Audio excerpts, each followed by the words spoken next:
Right now on IUSTV News, a fire breaks out at Bloomington's First Christian Church. We'll tell you how crews responded and what damage remains.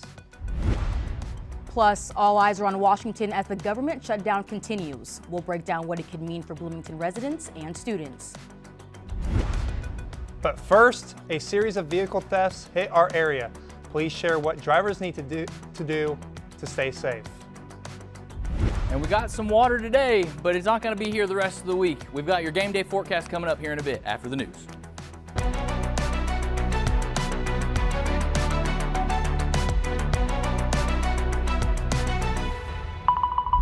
We start IUSTV News with motor vehicle thefts targeting students.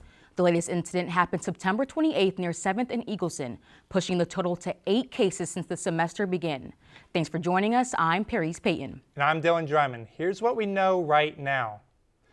Since the semester began, IUPD has investigated 8 motor vehicle thefts, including electric scooters, which are considered motor vehicles under Indiana law.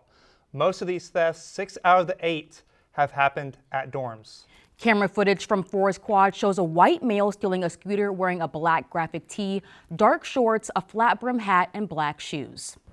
Our Mara Nicholson is in the parking lot where one of the thefts happened. She has more on where and how these thefts are happening across campus. Mara.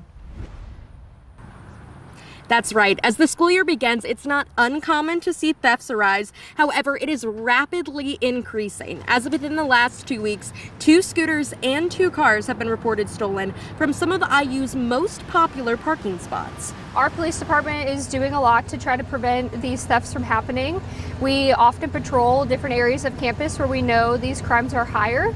And we do so with our cruise lights on our vehicle to help deter those crimes. We also have officers doing foot patrols in the areas just to kind of help deter things before they happen. But there is stuff that students can do to help protect their items as well. These precautions include, but aren't limited to, knowing your VPN and license plate information, keeping your keys with you, using a U-lock for smaller vehicles, and reporting suspicious activity when you see it. All of which are simple tasks, yet could save someone from filing an unnecessary police report. If you park on campus anywhere, you are potentially at risk for being a victim of a vehicle theft. Last year, at least 14 car thefts and over 90 bicycle thefts were reported before the end of the first semester. It's definitely because campus is more populated, there's more of an opportunity for these crimes happening in our campus. And so it is something we normally see around this time of the year. These incidents shouldn't stop students from parking at IU, but rather encourage them to be educated on the risks and safety precautions. I don't know if it will prevent me from parking here, but I'll definitely feel a little nervous when I go leave my car. IUPD encourages anyone who sees suspicious activity around bike racks or parking lots to report it immediately. And students can stay updated on campus safety using the IU Notify app or Rave Guardian. Back to you guys in the studio. Thank you, Mara. Tonight, the cause of a fire at Bloomington's First Christian Church is still under investigation. Crews say the flames broke out just after 3 p.m. Wednesday afternoon, sending black smoke over Kirkwood Avenue. Firefighters say the fire started in roofing materials on the front of the building. No one was hurt and is not the first time the church has faced flames. Its original building burned down back in 1916. The state of Indiana is set to execute a convicted rapist and murderer this week. 44-year-old Roy Lee Ward is scheduled to be executed Friday at the Indiana State Prison. Ward was convicted of raping and killing 15-year-old Stacy Payne in 2001. His first death sentence was overturned, but he was resentenced in 2007. Governor Braun denied his clemency request last week. Ward's execution will be the 3rd in Indiana since last December. A pilot was found alive after crashing his plane late Saturday night. Indiana State Police say around 10 p.m. they were notified of a downed plane near the Orange County and Lawrence County line. Multiple first responders searched a heavily wooded area where the plane went down for 6 hours. At around 4 in the morning, they found the pilot with non-life-threatening injuries. The FAA will now take over that crash's investigation. All right, let's get a check of the weather.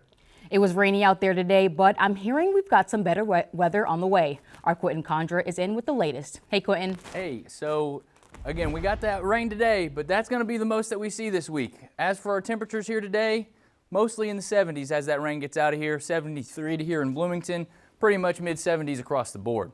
As for our overnight temperatures, see that? Sun setting in the background. What a way to set the scene. 9 p.m., 60s, 12, 50s. You get the gist. As for 6 o'clock, 51 at 7, we'll have a chance of some patchy fog. Nothing too crazy to worry about. And that's on your way out with the dog. Temperatures in the low 50s. Coming up, we've got colder temperatures, we've got a dry outlook, and your football game. We'll tell you more about it coming after this. Thanks, Quentin. Still ahead, alcohol consumption among Gen Z is falling, and wine sales are taking the biggest hit, how local wineries are dealing with the decline. Plus, an update on an unhoused man attacked on Kirkwood last week. We'll tell you how police arrested 3 people in connection to the assault. But first, we are now days into the government shutdown. We'll break down how the impact could reach people and programs here in Bloomington. We'll be right back.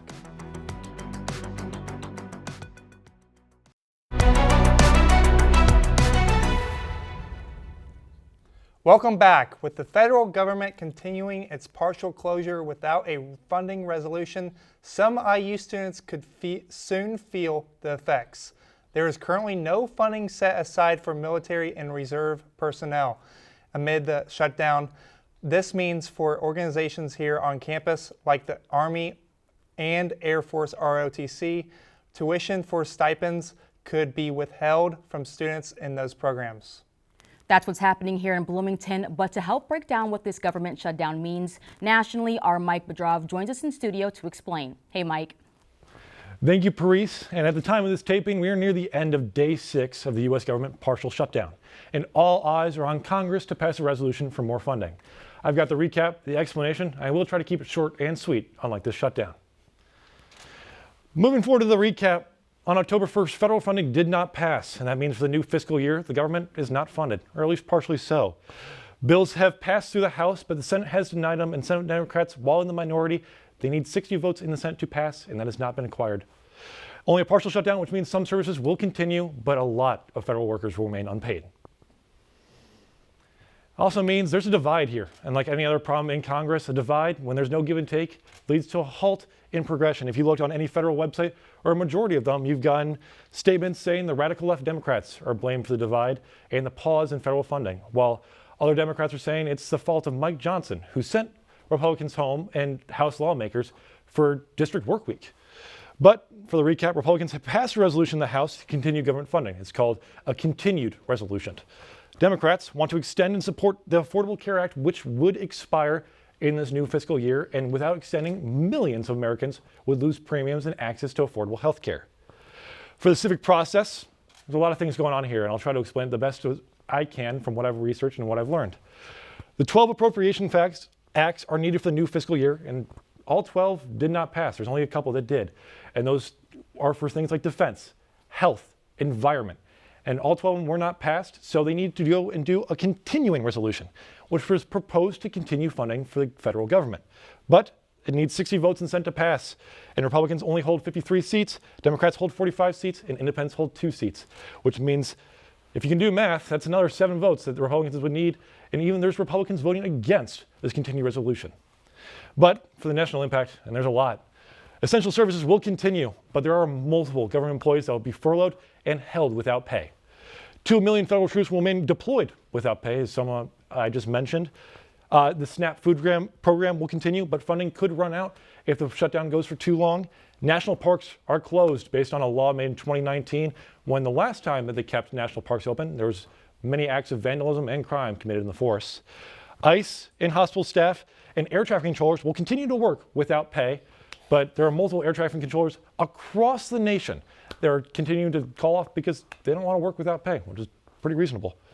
Local impact. Multiple state-run programs will continue without fail because here in Indiana, our state government is funding a lot of these programs, and states are largely unaffected for right now. But some federally assisted programs will be hit. New Hope for Families, I had a chance to email and talk with their operations director, and it's affected their ability to claim federal dollars for their early learning children's food program and could delay food shipments and food reimbursements for their program. Also, Hoosier Hills Food Bank, which helps provide food to multiple people in need, multiple citizens in need in the in the state. Hoosier Hills will be affected if the government shutdown goes on for too long and food shipments could be delayed. But for right now, that's all I have on the current shutdown of the U.S. government and the stalemate that continues to reside in the 119th Congress. Again, I'm Mike Badrov. Back to you guys at the desk. Thanks, Mike. It might come as a surprise, but alcohol consumption is declining among Gen Z. The hardest hit beverage? Wine sales. According to NIQ, a global consumer intelligence company, total dollar sales of alcohol decreased 0.8% last year. Wine sales have the steepest decline with a total of 4.4% decrease. Jim Butler, co-owner of Butler Winery, says they've felt the drop, but not as much as other local beverage companies. He credits the winery's focus on customer experience, something he says is now more important than ever. Wineries, they're offering a really excellent experience, and it's locally produced, locally grown. I mean, that's going to continue to increase. People want to be able to reach out and touch agriculture, see where their foods and beverages are coming from. Butler says as trends change, wineries that focus on quality and experience will continue to thrive. We have an update on the unhoused man attacked last week on Kirkwood Avenue. Police arrested 3 people in connection with the assault of 60-year-old Robert Ballard. 25-year-old Avery Williams and 21-year-old Cahill Morris face felony battery charges for serious injury, while a 16-year-old male is in custody in connection to the incident. Police say none of the suspects have been connected to Indiana University. A GoFundMe has raised nearly $10,000 to cover his dental surgery and medical expenses. After the break, students have a brand new bus stop near the SRSC. We'll show you how it works. Plus, protesters are planning to hit the streets of Bloomington later this month. What the No Kings March is all about and why organizers say they're taking a stand. We've got the rest of your game day forecast and your week outlook coming up. We'll tell you more about it after this break.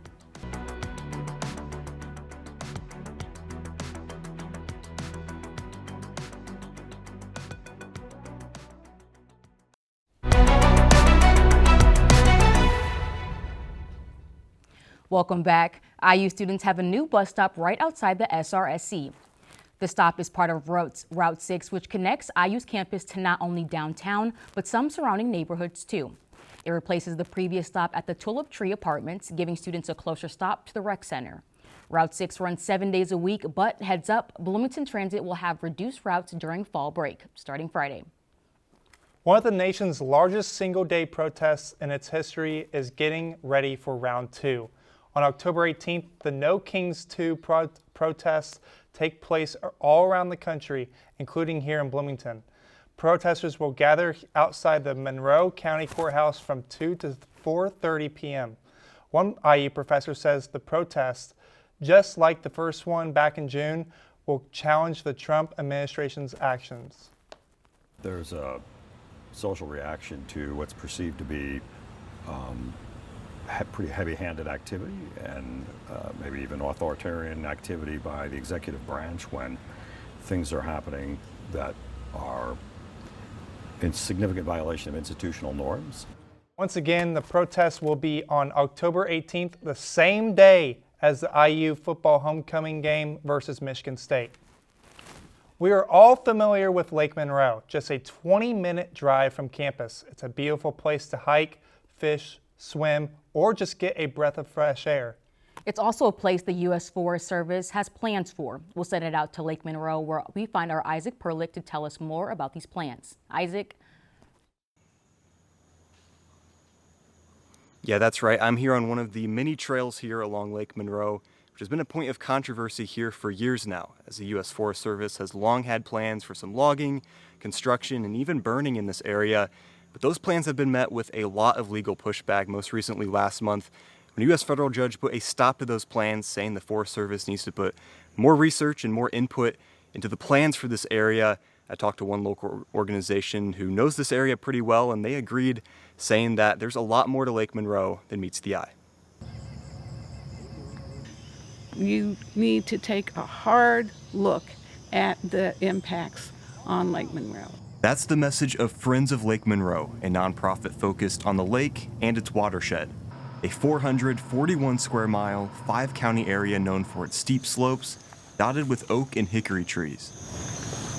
Trees the U.S. Forest Service wants to burn, log, and replace with beech maples. The Friends of Lake Monroe says it isn't natural.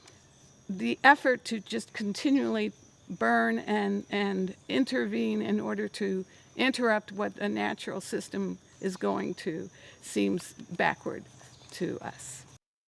The U.S. Forest Service defended its work, citing 2 studies. But according to court documents, one study is almost 30 years old, and the other was done in Virginia, conditions completely different than the Hoosier State. It's work that the nonprofit says would not only pollute the lake, but turn it into a smoky mess. We don't want burning. We don't want to have to be walking through smoke-filled trails. If they don't take our concerns about the project in advance, then what makes us think they're going to take care when they implement the project? A project that is put on hold for now. What's not on hold, the effects on Indiana's largest lake and Monroe County's source of drinking water. One person or one organization can say, oh, this little bit of pollution that we cause, that's not going to have any difference on this great big lake.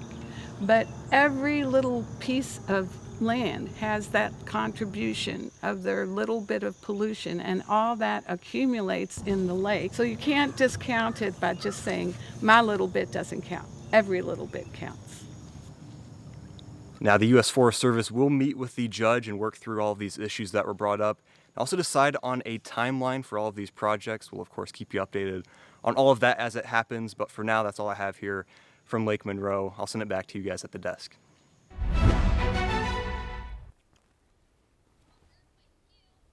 Isaac, thanks. Turning to weather now. Guys, I am so glad I packed my umbrella because I was not expecting the rain today. Yeah, absolutely. It was a brutal day today. Yeah. It was absolutely yucky. I miss summer weather for sure. I just exposed myself to the elements. I didn't even bring it. I was just like, well, I left that at home, so guess we're going to get wet today. Well, Quentin is talking right now, but he's got us with the forecast. Yeah, guys. Like I said earlier, temperatures in the mid-70s for right now.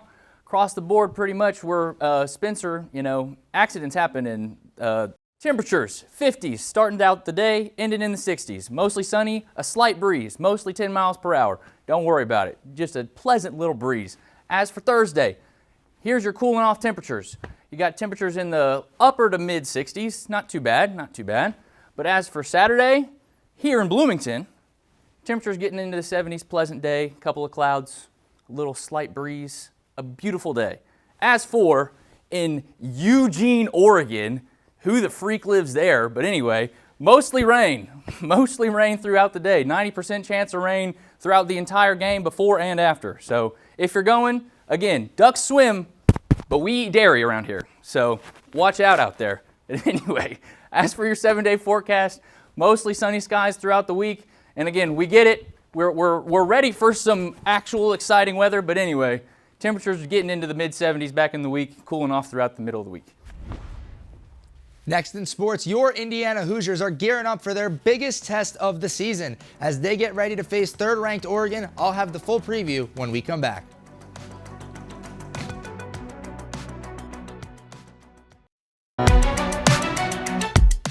Welcome back, Hoosier fans. I'm Jason Lee.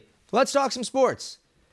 The Colts delivered their most complete performance of the season, destroying the Raiders 40-6 and getting back on track after their first loss in LA last week. Daniel Jones tossed 2 touchdowns, including rookie tight end Tyler Warren's first receiving touchdown.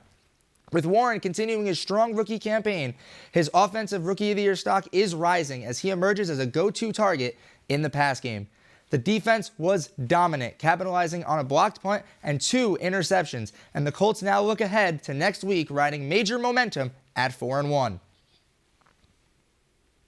After an undefeated non-conference start, it's been a mixed bag ever since for IU men's soccer. Last time out, they fell to Washington 3-0 for their second loss in Big Ten action. Overall, conference matchups have exposed defensive issues, with the team conceding 6 goals over their last 3, which included a tough 3-2 defeat to Michigan after a missed late penalty.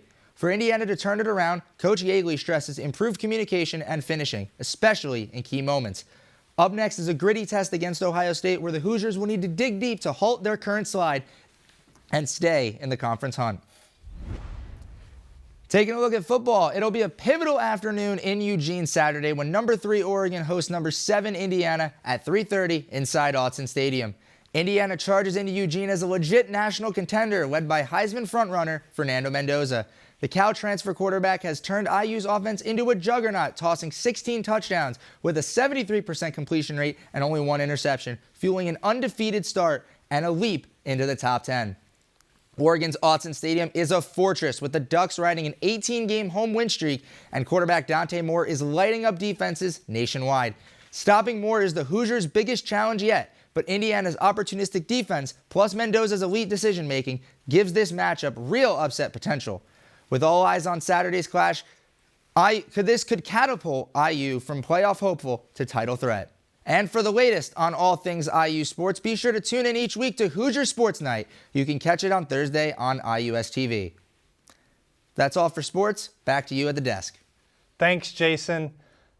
IU football is on fire, and you're right. Who lives in Eugene? Apparently Ducks do. I know. What about the weather this week? As for, like I said, man, it's going to be mostly sunny here.